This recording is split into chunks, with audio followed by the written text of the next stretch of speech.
Whew, you smell something? I was just about to ask you the same thing. What could it be? Something. Hey, is it Fuzzy Friends Rescue? Are they here again? No, they're not. Not today. Hey, Stinky the Skunk is back. You know what that means. Coming up in sports, that's right, Rusty. The train wreck that is UT Sports runs off the tracks yet again. What is going on down in the ATX? How's Stinky? Hey, and I will have an Ed Stink segment directed at all you brave souls out there who write me these nasty letters and somehow forget to sign your names. But as we go to break, I know these guys would sign their names, but I also know they love me. This is John Beakley and Robert O'Brien lounging and representing the X while waiting for a table at Bubba's 33. Now, these kids claim they know all about high school football and that they're available for interviews anytime. All I know is they're dressed for success, and they do look like they know a lot about high school because they may have spent several years there. Know what I'm saying? But regardless of wardrobe or level of education, I love each and every member of Vaccination. Thanks to Tracy Sutherland Beakley for the photo. Stinky at Sports. Next. Now, KWTX News 10 Sports with Ed Sorensen. Welcome back, folks. Stinky, get ready, pal. Hey, what is going on, people, within the University of Texas Athletics Department these days? It's right out of Ripley's, believe it or not. The football program, once one of the most prestigious in the land, is struggling simply to remain relevant in year 2 of the Charlie Strong era. Rick Barnes was canned as basketball coach earlier this year, replaced by Shaka Smart, who has yet to coach a game, and today, after just 22 months on the job and with 4 years left on a guaranteed contract paying him $1.4 million a year, Athletic Director Steve Patterson fired.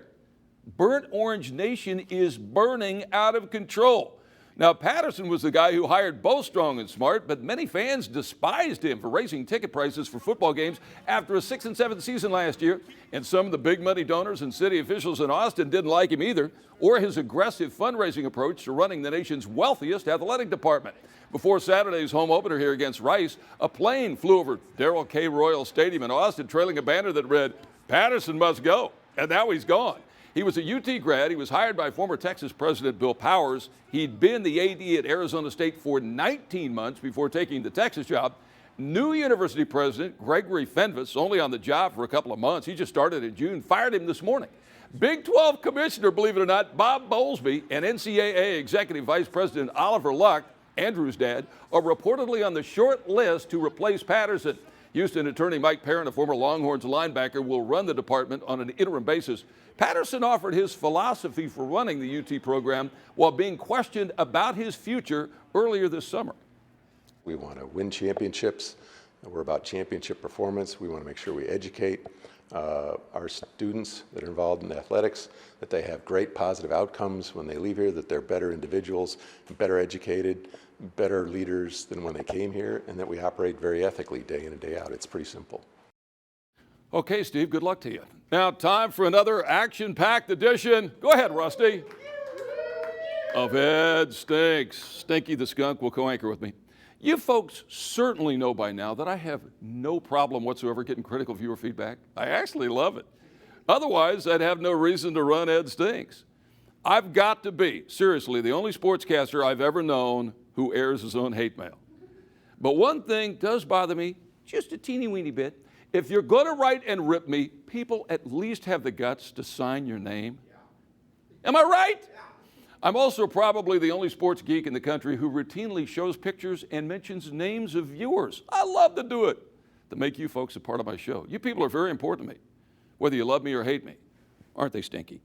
You write or call or send me a picture, there's a very good chance your name and or face is going to appear on my TV show. That's part of the deal. But lately, a few anonymous letters have shown up in the Ed Stinks file. Now, normally I wouldn't even bother to use these. I do this tonight, one time only to illuminate the fact that people who write these letters are cowards.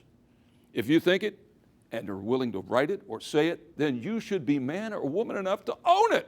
Here we go. This is the letter I'm talking about. Dear Mr. Sorensen, I'm writing to you because of some comments you've made about sports teams other than Baylor. Newsflash, not everyone in this city is a Baylor fan. There are many other college teams that deserve to be mentioned with respect, not to be ridiculed by your remarks. Recently, you described SMU as, and I'm quoting, pathetic, or some similar word, as well as referring to TCU as the hated Horned Frogs. You might be wise to tone down your rhetoric for the sake of all sports fans. Our family members have been longtime KWTX viewers, but I must say your negativity is a little hard to take sometimes. A concerned viewer. Man, that was micro copy. I hope you could read that. Hey, Mr. or ma'am, you couldn't be too concerned or you wouldn't hide behind the cloak of anonymity. And if you're going to quote me, at least quote me accurately. I've never ever said SMU is pathetic or some similar word. That never happened. The Horned Frogs have indeed become hated in some quarters of Baylor Nation after last year's Big 12 co-championship fiasco. But that intensity is what makes sports rivalries great. I know you get News 10 where you live, but do you get it? I just did an editorial the other night telling the world I could not possibly care less about what school wins, including Baylor. But hey, we live in WACO, and Baylor's really good these days, so of course they're going to get more coverage than schools that are further away and not ranked as highly in the polls.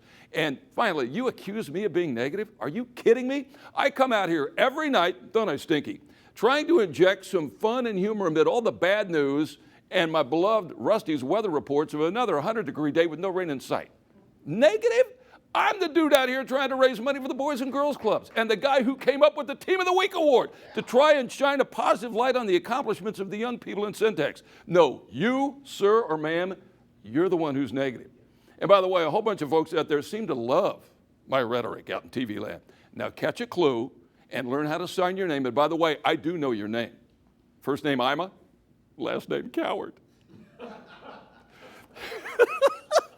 How about them Rangers, people? They crept with a half game of the AL West leading Astros last night with a 5-3 win over Houston in the opening game of a 4-game series in Arlington. Top one, Jose Altuve homers off Ranger starter Cole Hamels. Houston up 1-0. Altuve's 12th jack of the season, bottom 6. Mitch Moreland goes the opposite way off Houston starter Scott Kazmir. We're tied it to his 20th. Here's the game. Bottom 8, 1 out, 1 on, full count. Prince Fielder with a towering blast to center, 2-run homer, his 19th of the year, and the Rangers win it 5-3. Game 2 tonight features southpaw Derek Holland starting for the Rangers and righty Colin McHugh for Houston. If the Rangers win tonight, they will lead the American League West after all the injuries, especially to the pitching staff, and that horrible start to the season back in April. We'll have highlights at 10:20. Stinky, I think you did a great job tonight, and I don't think you stink at all. Hey, feel free to rip me. Just sign your name. Thanks for watching. I'm a Coward. That's it for sports. We'll be right back.